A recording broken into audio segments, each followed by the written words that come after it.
a day of dramatic events in Melbourne and in national politics. In Darwin too, the Territory government is on a knife edge.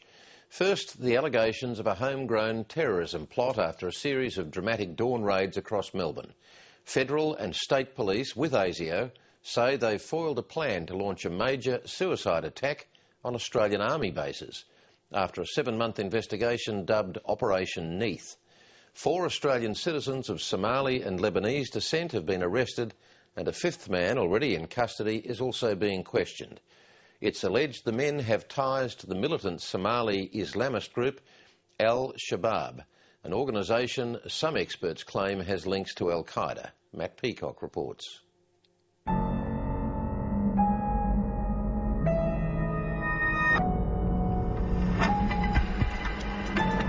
Australia remains a gold medal target for al-Qaeda.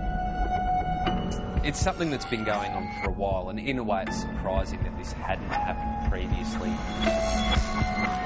The threat of terrorism is alive and well, and this requires continued vigilance on the part of our security authorities.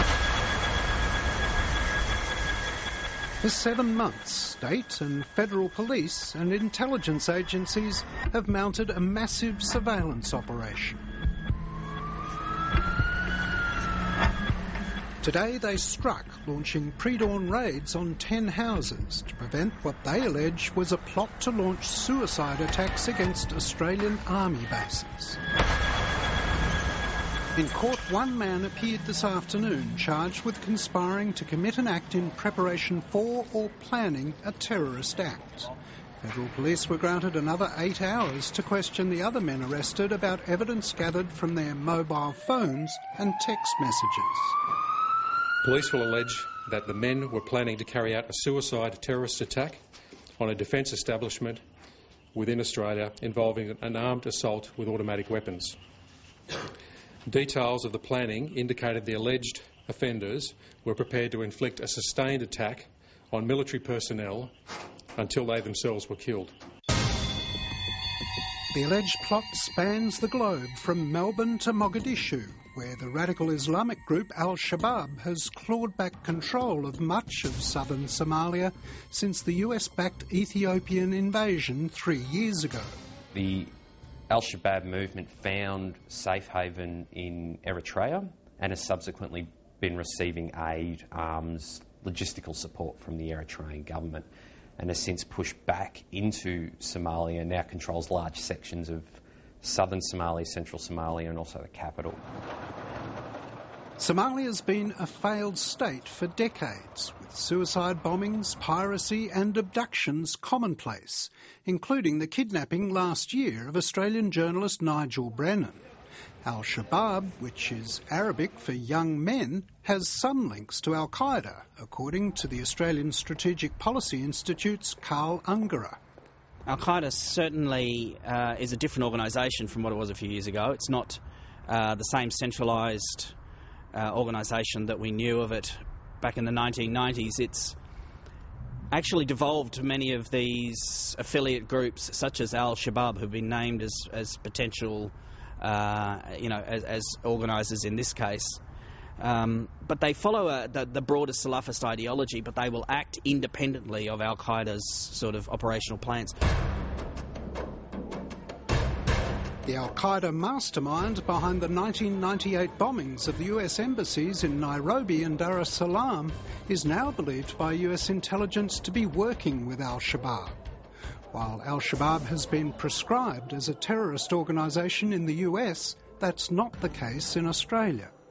We know that al-Shabaab have recruited young Somali who are actually United States citizens from America, sent them over to Somalia to fight in the wars over there. And it's not so that they can take part in any greater cause, it's so they can learn how to fight and learn those skills that they may be able to use at a later date. Young Somalian men is vulnerable to be recruited by anyone, by any fundamentalists, because some people are coming through the religion, telling them to make a jihad. They are misinterpreting what does jihad mean. Almost 5,000 Somalis have settled in Australia to escape the violence in their own country. According to Abdul Rahman Jama Osmond, a spokesman for the Victorian community, today's news has shocked them.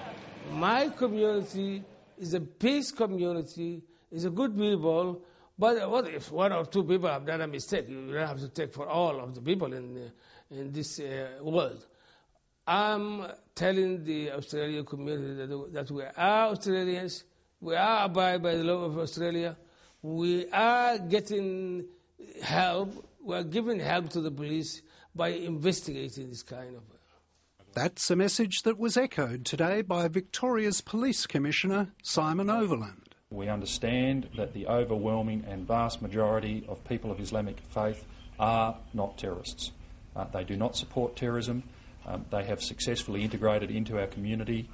We work very collaboratively and very effectively with them, and we will continue to do so.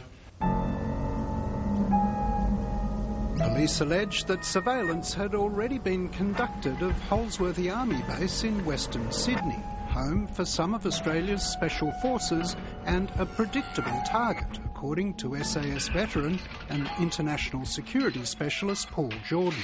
Perhaps, I guess, by having Australian men and women in the Defence Force killed or injured, it may bring extra pressure to bear on the Australian government to question why we're actually involved in these issues overseas.